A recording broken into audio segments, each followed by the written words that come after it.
כמה זמן מתוך היום שלכם אתם חיים בהווה? כמה מתוך היום שלכם אתם נמצאים בנוכחות מלאה? אז יש לנו 4 סוגים של אנשים. יש לנו את הסוג הראשון, אלה שחיים בעבר הרחוק.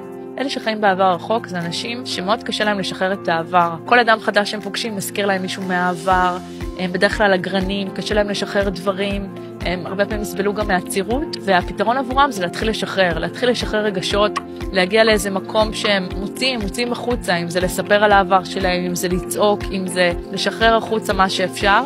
הסוג השני זה אלה שחיים בעבר הקרוב. אלה אנשים שבלילה לפני שהם נרדמים, הם יסרקו את היום שלהם והם יחשבו מה יכולתי לעשות אחרת, מה יכולתי לעשות טוב יותר.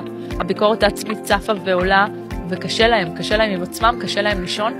הפתרון לסוג הזה זה להחליט שעשיתי את הטוב ביותר שיכולתי באותו רגע, וזהו, בכל רגע אני עושה את הטוב ביותר שאני מסוגלת לו באותו רגע, ובזה זה נגמר.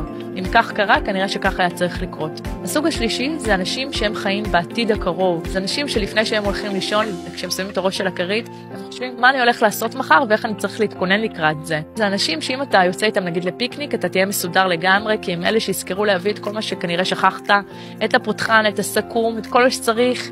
הם מאורגנים, הם מתוקתקים, אבל הם משלמים על זה, והמחיר של זה שהם לא חיים את הרגע. הם כל הזמן חושבים על הצעד הבא ואיך הם נערכים לקראתו. הסוג הרביעי והאחרון זה אלה שחיים בעתיד הרחוק. זה הבחור שיחשוב מה הוא עושה עם כספי הזכייה בלוטו עוד לפני שהוא קנה כרטיס לוטו.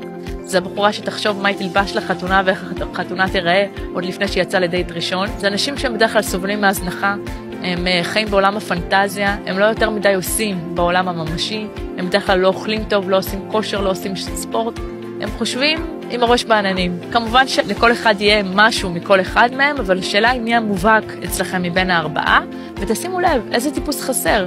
הטיפוס החמישי זה שחי בהווה.